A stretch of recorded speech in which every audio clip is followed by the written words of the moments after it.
Existe algo mais perturbador do que um cemitério à meia-noite? O silêncio absoluto, quebrado apenas pelo uivar do vento. A névoa fria que se arrasta pelo chão, envolvendo as lápides como um sudário. O som distante, quase imaginário, do vento passando entre as cruzes tortas e os anjos de pedra com olhos vazios. Esse cenário que alimenta nossos pesadelos mais antigos. É o palco de uma das histórias mais inquietantes já escritas.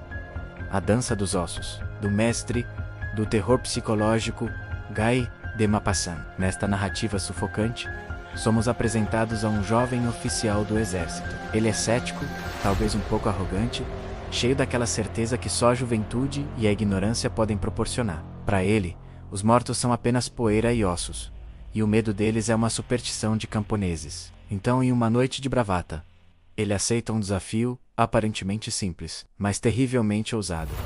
Passar uma noite inteira, sozinho, em um cemitério abandonado. Ele quer provar para si mesmo e para os outros que não teme os mortos, que sua razão está acima de qualquer lenda popular. Quando ele chega, o cemitério o recebe com uma quietude opressora. As primeiras horas passam lentamente. Ele se senta sobre uma lápide fria, observando as sombras dançarem sob a luz pálida da lua.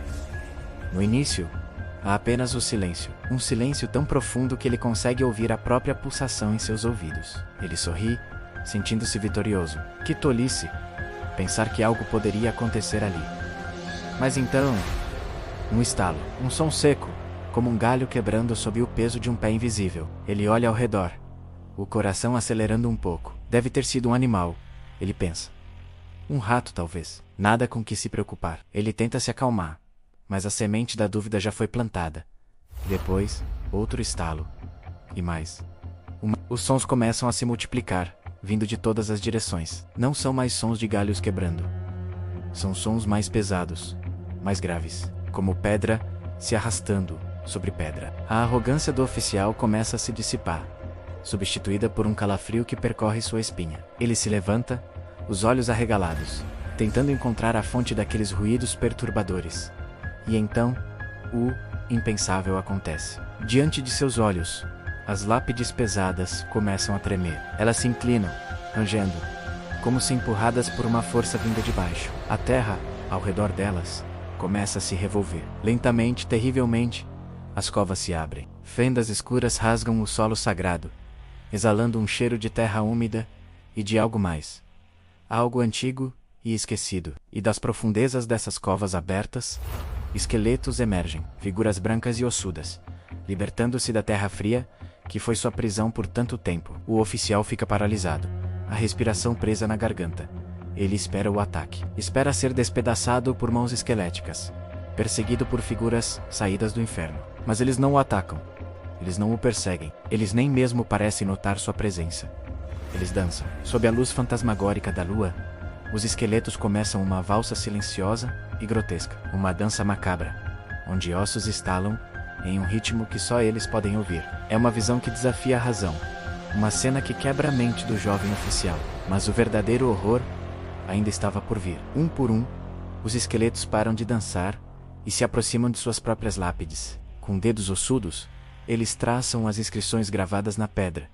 E então, eles começam a ler em voz alta os epitáfios. Aqui jaz um homem honrado, dizia uma lápide. Mas o esqueleto revela que ele foi um traidor, que vendeu seus amigos. Aqui descansa uma esposa virtuosa, dizia outra. Mas a figura esquelética confessa seus casos e enganos. Vidas que pareciam exemplares. Homens tidos como pilares da comunidade. Mulheres vistas como modelos de pureza. Todos revelam as mentiras sobre as quais suas reputações foram construídas. Maupassant, com sua genialidade sombria, não escreveu uma simples história de fantasmas. Ele escreveu sobre a hipocrisia dos vivos. O cemitério não era um lugar de terror por causa dos mortos, mas porque era o único lugar onde a verdade era finalmente contada.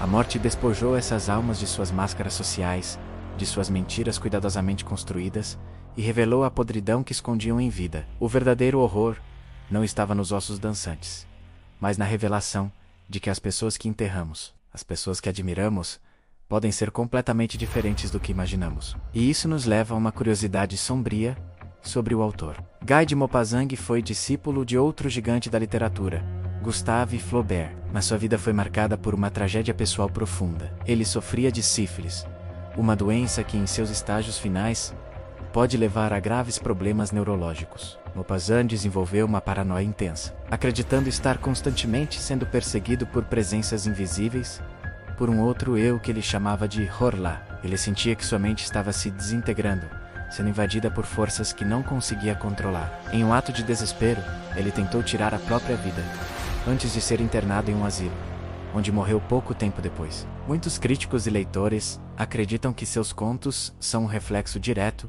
de sua mente em colapso. A paranoia, a sensação de que há uma realidade oculta sob a superfície, o medo de perder o controle. Tudo isso está presente em sua obra, e talvez seja exatamente isso que torna A Dança dos Ossos tão profundamente perturbador.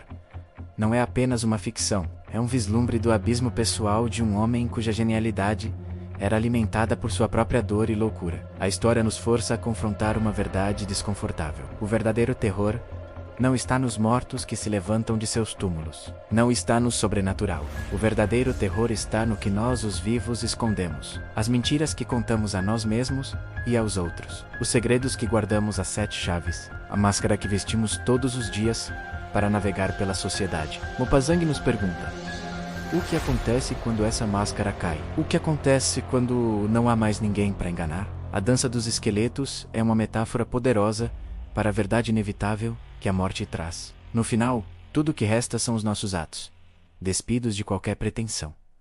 E agora, a pergunta se volta para você. Pense, por um momento, se nesta noite as lápides do mundo começassem a falar, se a sua própria lápide futura pudesse contar a verdade nua e crua sobre a sua vida. O que estaria escrito nela? Quais segredos seriam revelados sob a luz da lua? Quais mentiras seriam desfeitas? Deixe sua resposta nos comentários. Se tiver coragem, se essa história te fez pensar ou te deu um arrepio na espinha, curta este vídeo antes que a escuridão perceba a sua ausência. Compartilhe com alguém que precise de um pouco de terror filosófico, porque o medo, como todos sabemos, adora a companhia. E o mais importante, inscreva-se no canal e ative as notificações. Aqui, cada história é um sussurro, vindo do além. E ao se inscrever, você já faz parte da próxima. Obrigado por assistir e até a próxima dança.